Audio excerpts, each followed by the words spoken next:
Oh, can you see by the dawn's early light what so proudly we hailed at the twilight's last gleaming, whose broad stripes and bright stars through the perilous fight for the ramparts we watched were so gallantly streaming, and the rockets' red glare of bursting air gave proof through the night that our flag was still there.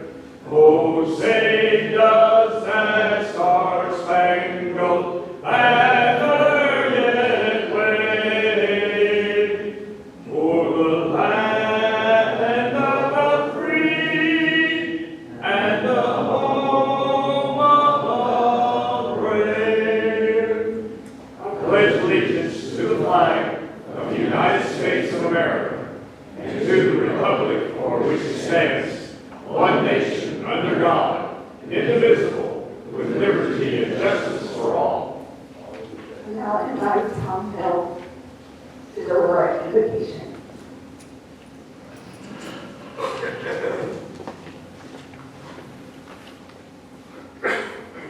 Pray with me, please. Dear Heavenly Father, I want to thank you for bringing us together today, for the opportunity to learn about new subjects that impact our daily life. We gather in gratitude for this meal, the company of friends, and the opportunity to serve. Bless this food for our nourishment, strengthen us in our continued service. Ask that you watch over the safety of our men and women who serve and protect our country at this time, and give extra wisdom and discretion to those that are in leadership positions, making direction decisions that impact our world, our country, our state, and our community. We ask this all in your holy name. Amen. Amen. Now, to introduce our guests, but I feel like I need a guest as well. I feel like this is part of my coming back. First, it reminded me that almost 6 years ago, I was able to help him become involved with surgery. He doesn't get to call me since. So, today, we're going to welcome our guest, Casey Powers, guest of Cape Hall.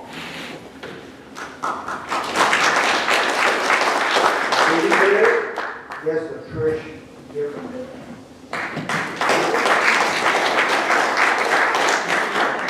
Jessica Hobbs, guest of Ramsey's Beach.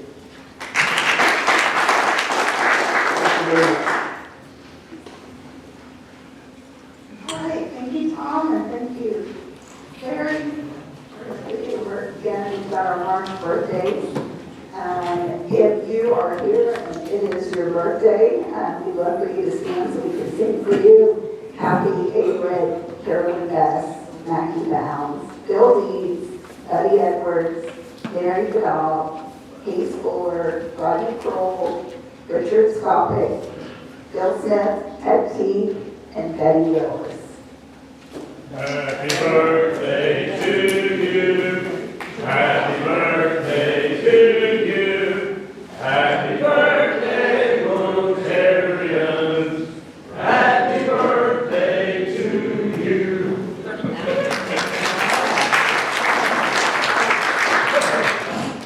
I don't think that you were gonna hide very well with that sparkly jacket. You caught our eye. Happy birthday to you. Next, I would like to invite Michael Lewis to the podium to introduce a new member.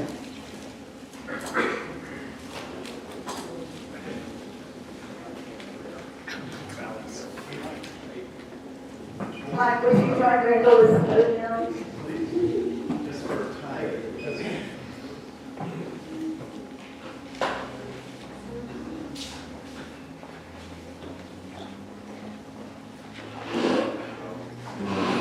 Always positive introducing a new member to honor them like for as Scottish Rite Building Secretary, and much more than that. We're brothers who spent a lot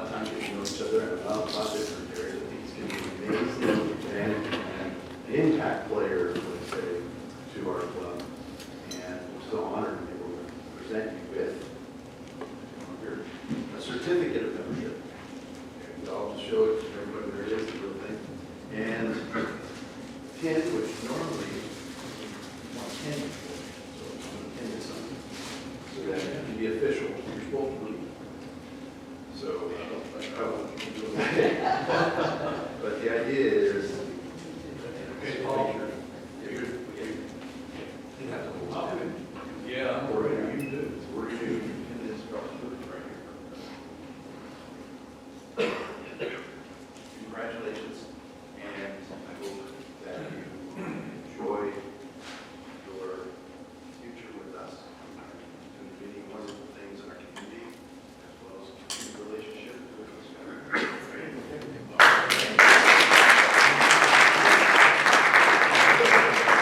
We have a lot more time to speak because you definitely did it.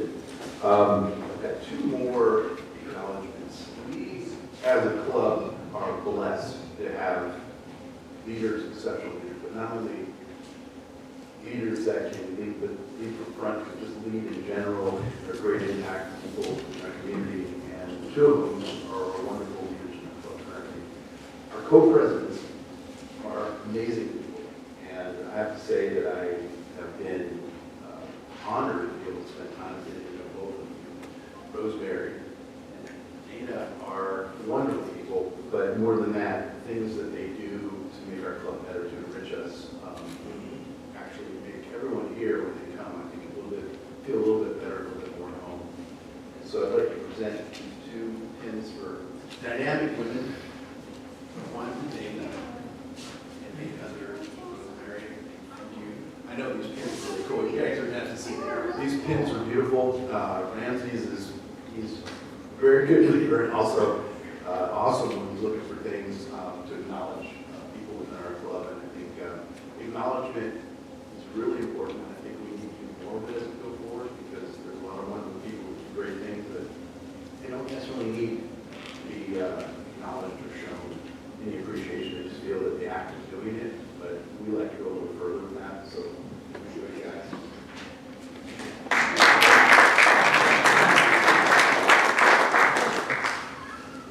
Rosemary, did you have to give me $20? I had to. And these are really beautiful, and it is also International Women's Month for Rotary, so thank you, Ramsey, and thank you, Randall, for taking us. We appreciate you, and we love serving here with all of you and with the Rotary. On your table, you will see a foundation sponsorship form. The reason I put that out there is to grab your attention to the match that is currently available to you. You'll see a little notation in red. You have until April 30th where you can get a one-for-one match. You put in $250, they will match it. They will match $250, so your giving will be $500. You just need to reach out to Rich K. You don't have to use the form. You can also do it online, but if you prefer to use the paper form, as some of us old school people do, then I encourage you to do so. Remember that giving to the foundation not only supports Rotary International, it comes back to us in the form of a DAP grant that we're able to use here in our local community. Next up, I'd like to invite Tyler Martin to talk about some of our service opportunities. We have some exciting service opportunities coming. Good afternoon, Rotarians. It's good to see all of y'all here today. It's great to be here. I'm looking forward to our program today. I want to say thank you to everyone that's been working on programs. The last 4, 5, 6 programs have been amazing, and our turnout's been great, so I look forward to that continuing throughout the year. Our Rotary District 5870 has designated March 28th as Service Texas Day, and to get along with to schedule some service projects around those dates, we really worked hard to get on the 28th, but we do have 2 wonderful service projects I want to tell you about and invite you to participate in. The first is going to be an Eagle Scout project that we are partnering with the Eagle Scouts on. And that's going to be March 21st. It's not exactly on the Service Texas Day, but we're getting close. The project will be to renovate a plot of land at the Christ Church in Waco.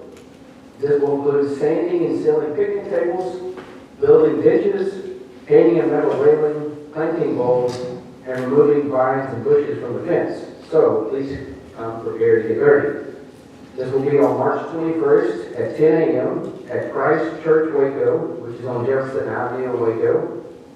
Please bring a water bottle and gloves. If you are interested in that, or if you can attend, I encourage you to please talk to Joanne or anybody up here. Or we also have a phone number that you can contact if you want to contact them directly. So we would very much love for you to be there. Lunch and snacks will be provided. Please come out, plan to get dirty, and have a good time helping the Eagle Scouts and helping a good church. And then also we are partnering with the Make-A-Wish Foundation. In the past, we have built several play sets for the Make-A-Wish Foundation. And they've asked us to partner with them again. These have been really fun projects. They're great to do. It's really, you get to see the satisfaction, or you get to see, what am I trying to say? You get to see the excitement from the kids right away. So it's very cool. This one will be in Clifton, and it's a much bigger project than we've done in the past. So we need a good 8 to 10 volunteers to help with this project. Right now, we're set for March 21st, but that date could change to March 28th. So we need 8 to 10 Rotarians to bring their tools and any helpers they can bring. It will probably be, depending on how many folks we have, it could be anywhere from a 2-hour project to a 6-hour project. So if we had 8 to 10 Rotarians, we could probably get this thing knocked out in 2 or 3 hours and have a lot of fun doing it. But depending on how many Rotarians sign up and show up will determine what day we're going to do this. So if we could get 8 people to volunteer today, let Joanne know that you want to participate. We'll go ahead and book it for the 21st and be done. If we don't have 6 or 8 immediately, we may have to move it to the 28th to ensure at least 2 of us can be there. So I encourage you to be there. I am looking forward to participating in these service projects, and I look forward to having more of these service projects throughout the year. Thank you.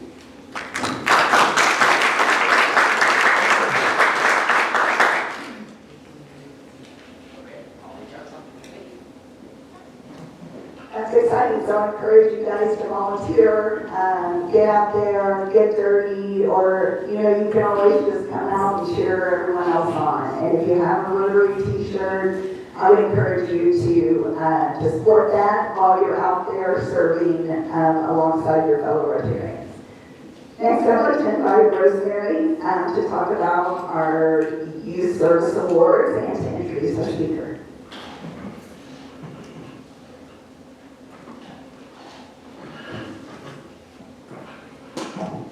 Be short.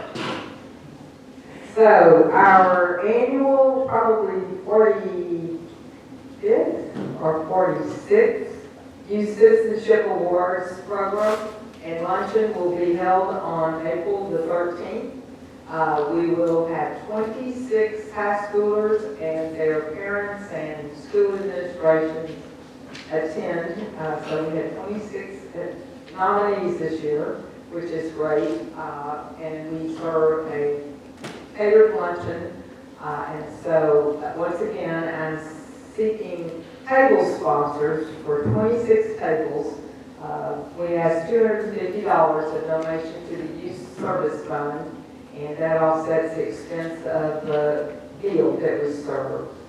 We've done this for years and years, and it's been successful. We have 4 table sponsors so far. And I have a sign-up sheet, so does Joanne, if you would consider helping us out. You don't get dirty, you just have to come to a regular Rotary meeting and meet these kids and be able to sit and enjoy the lunch with them. So think about that, and we appreciate your support. The reason why you all came today is due to the wonderful speaker that we have, that we've gotten to know and found out a lot about, that I'm not going to read it. Announce what we talked about, okay? We'll just go with the bio. So Lydia Tate is a nonprofit executive who brings an authentic approach to her work over 20 years of nonprofit leadership. Her expertise in strategic development and invested leadership brought her to the doorstep of KWBU Waco Public Radio on FM 103.3 in January of 2026 as an interim president CEO. Her vision is for KWBU to be a thriving epicenter of community investment, independent journalism, and inspiring storytelling and musical artistry. Outside of her professional work, Lydia hosts a podcast, Good Work Waco, dedicated to highlighting local Waco nonprofits and their missions. She is also actively involved in the music landscape of Waco as the music minister at Chocolate Bluff Baptist Church, and a singer and board member with the Central Texas Choral Society. She shares her life with her husband Dave and Tate, their 3 collegiate sons, and their beloved dog Kenny. Please welcome Lydia. I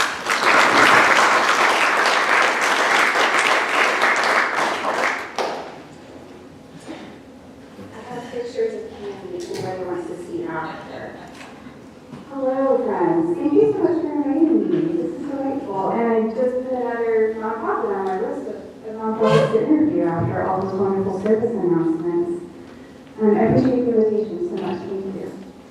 We live in a world that is rapidly shrinking in our ability to think for ourselves. We are subject to algorithms that dictate who our friends are and who our enemies are, subject to automated information that tells us what to buy before we even realize that we don't need it. We aren't being asked for our opinion, we're being given it. We are rapidly declining in our ability to appreciate art, music, culture, and storytelling. I'd like to bring a little hope into this time together this morning. I'd like to tell you about a magical place on the radio, 103.3 FM, KWBU Waco Public Radio, a place where I've only been for 10 weeks. All right. It's a vintage thing to listen to the radio. We stream our music and get just what we want at the click of a button. We choose our own audiobooks and our podcasts. I'm not going to dog you for that because I have a podcast. And then we quickly move on. For some of us, having a radio dial is about as random as having a landline in your house. I might as well be talking about rotary phones and milk delivery. The radio is not dead. I'm here to tell you that. Just the opposite, in fact. We're embarking on a whole new landscape. We are staring over a precipice of amazing opportunity to innovate and refine what we do for the future. On our way to the Grand Canyon a few years ago, my family and I were driving in northern New Mexico, and we were looking for a bus stop to stop and eat our lunch. I was navigating on my phone, trying to find a spot for us to stop. And we were literally in the middle of nowhere, which is next to nothing, by the way. And suddenly, there was a sign in the picnic area, just off the side of the road. So we turned and we winded down this mixture of gravel and dust and dirt. And all of us going, where in the world are we heading? It was a mess. There was dust everywhere. How many of you have ever driven in northern New Mexico or Arizona? What does your car look like when you're done? It's either white or it's red. There's no two choices about that. In New Mexico it's white, in Arizona it's red. I digress. We finally saw this picnic area after we drove, I think it was 20 minutes off the road. We drove and pulled over. It was incredibly windy when we stepped out. Our dust just pounding us from every direction, and our backs cracked as we climbed out. And I'm pretty sure a teenager complained because at that point they were all under 15. As we approached the tables and argued about whether or not we would stay outside because the dust was just pounding us and we were going to endure this wind, we saw it. In this clearing in front of us, as we approached these picnic tables, we gave way to the New Mexico Badlands Preserve. We accidentally stumbled upon one of the greatest memories we have for this entire trip. Seeing the northern and southern Grand Canyon, by the way, this was our memory, that we accidentally stumbled upon the Bisbee Badlands and sat there and ate our peanut butter and jelly sandwiches while we got pounded by the wind. There was landstorms everywhere that I could see just bursting through the ground. It was incredible. We stared out over this landscape and just, we were amazed. Take a breath now. Breathe out. How many of you were there with me, just for a moment? How many of you could taste your peanut butter and jelly sandwich while you were looking at the landscape? You know, like you were running over the couch. The essence of our lives is dripped by story after story. Beautiful moment, one after the next. This is how we're meant to live. Grasping for meaning and thinking of our, while we're thinking about others, holding our breath to hear someone tell their tale, and witnessing something that is truly remarkable with our senses. Every day, KWBU takes its listeners on a journey. Our vehicles are jazz, art, creativity. There's a story about a married couple who was married for 83 years that will stick with me forever. Cooking, laughter, heartache, hunger, hope. We're the only place we can do all this in one day, maybe in an hour. And yes, we have programming from the BBC World News, we have American Public Media, we have National Public Radio, news and stories that don't tell us how to feel, or what to think, or what our opinion should be. The news as the way it's supposed to be. Facts.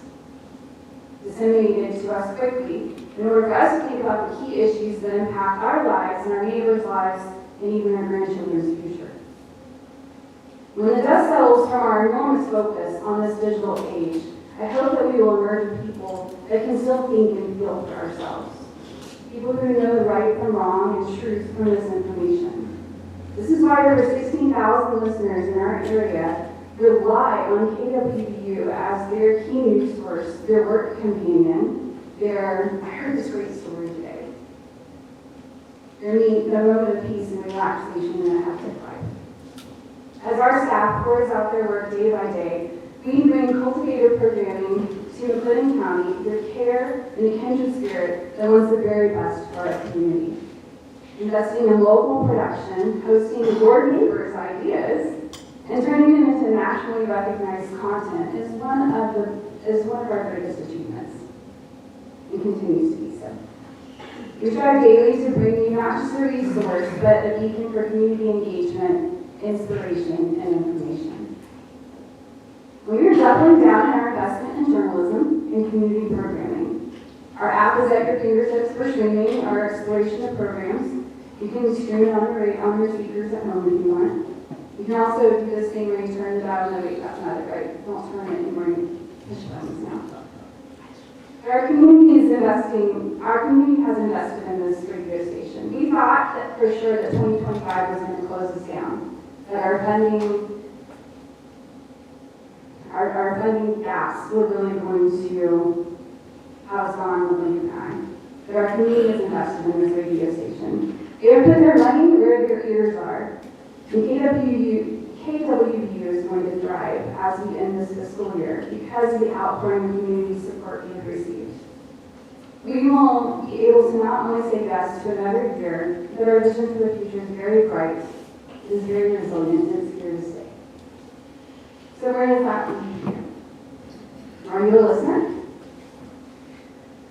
Not yet? Maybe give us a try. Turn the dial, push the button, or download our app and listen to KWBU in your pocket. You can stream it while you're cooking dinner. It's great entertainment. Maybe you are a listener. Have you noticed we don't have a paywall? Have you noticed we don't have a subscription? If you haven't become a member of the station as a listener, I would ask you to consider a monthly donation. It is the way that we continue to thrive into 2026. If you are an investor of KWBU already, then thank you. We are empowered because of you, and we are grateful to you. And I know that you are grateful for us because you listen. Wherever you are, we want to be right there with you. We want to inspire you with community news and program and music that causes you to grasp your breath. Stories that keep you sitting in your driveway long after you've parked your car. Have you heard something for you in the future that you want to see? It's found right here in Waco at KWBU 103.3 Waco Public Radio. I've put some goodies on the table. Chipbooks and pens, things like that. My business card is there. There's a QR code on the back of my business card if you're interested in looking at our website. While 2025 would leave us with a great deal of funding to make up, I want to reassure our community that we're on the right path and that things are looking very strong for KWBU and that we have wonderful intentions of thriving into the future. I also want to give you a moment to ask questions.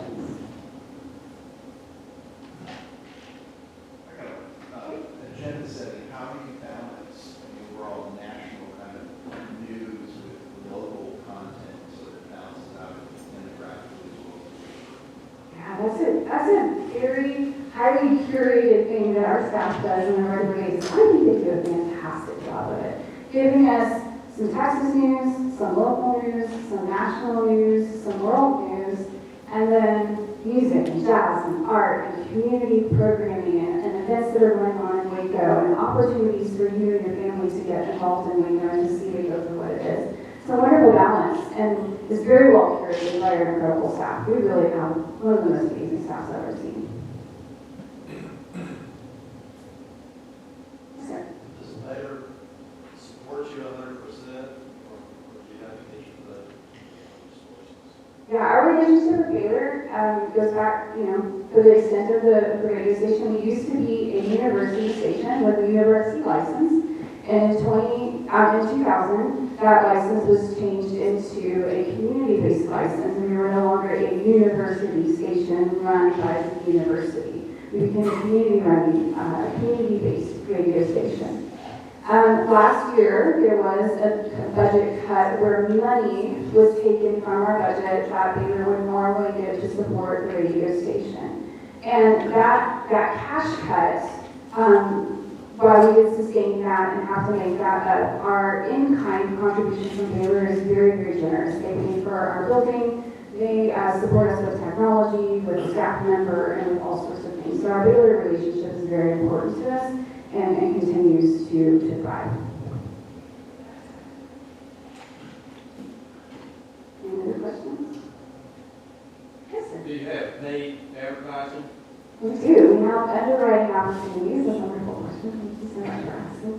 So we do have underwriting opportunities for paid advertising. The way that works, because it is a nonprofit radio station, we have to do your ad for you. So Bill Leak, I'm sure he's been around. You've all met Bill before. He is our salesperson. He works one-on-one with each business to cultivate a message that is neutral in tone, because the FCC requires us to not broadcast our opinion or anyone else's opinion on that business. So we can't say, because you're on the hills, we have this fantastic firm in Waco. I can't say that on the air. The FCC will come and get us. What we can say is that what they provide as a service and how you can get in contact with them. So yes, we have underwriting space. We actually just signed our very first exclusive sponsor of the entire program, which is a really nice thing to do. Yes, sir. So how much money was cut Yeah, over $300,000 last year. Over $300,000, and those cuts came back to back. One was in February and one was in April. one in February and one in April. So the Baylor cut came, in March, and then the next cut came in April. So it was over $300,000. Those two cuts. And then, made up for that amount? Yes, and then some, yeah. They've done a wonderful job supporting us this past year. And we look forward to the future. So we have to continue that support because we will not receive that money back. So the Corporation for Public Broadcasting, of course, that federal money was cut in April of last year, and that will not go back into institution because the CPD no longer exists. And then, of course, the Baylor funding, we're still talking with Baylor to see how we can work through those different gaps. But more than likely, the in-kind from Baylor will continue, but not the cash money. And I think it's been a great opportunity. I'll add this. It has been a really wonderful opportunity for us to have the community around us show us that this is their radio station and they're keeping it, and have a great deal of investment from the community. So it's been actually a really positive thing for us. Hard, but positive. Other questions? Yes, sir. Do you have any upcoming outreach or community engagement events planned? Thank you. We just finished the pledge campaign. That was our larger outreach for now. And we are sitting down and coming together to redesign the way we do things. So there's a lot of opportunities for us to engage in the community, and we want to make sure that we're being intentional with all of those things. And so there'll be some opportunities for further fundraisers and things like that. Our two community-based groups that we have meeting right now are really fantastic. You can hear about those on the app and on the broadcast. But we have a book club that meets monthly that it is based out of our program, Living Likely Stories. And so the book club meets on a regular basis, and they read the books together and they discuss it. And then we also have a movie club that is partnered with Waco Indie Independent Film Festival. And they will show movies, they'll show the movies, they watch the movies ahead of time, and they come together and they talk about it. Really fantastic. Two groups of folks that get together on a regular basis and talk about culture and things that they love. Those are two big things right now. We're working on some other stuff.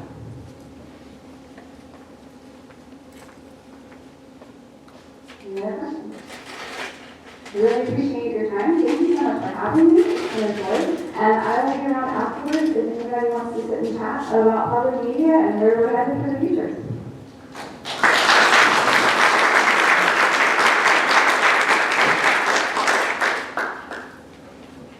Thank you, Lydia. I just had a distinct memory of my dad listening to public radio in Houston, and that's where I learned about traditional bluegrass music, and also the rest of the story. So do your kids and grandkids a favor and turn on public radio, so that 50 years later they'll have a memory of listening to something unique with you. I'd like to re-welcome all our guests and Tom Hill. And thank you to everyone who helped with the meeting. And remember our service projects. Sorry, I'm in work mode. Our service projects, please feel free to reach out to us if you have questions, want to be a part of it, if you are ready to roll. I don't know what tools are required. I mean, we have one or two, but most of you probably have more tools than that. You can show up for Tyler. We really appreciate it.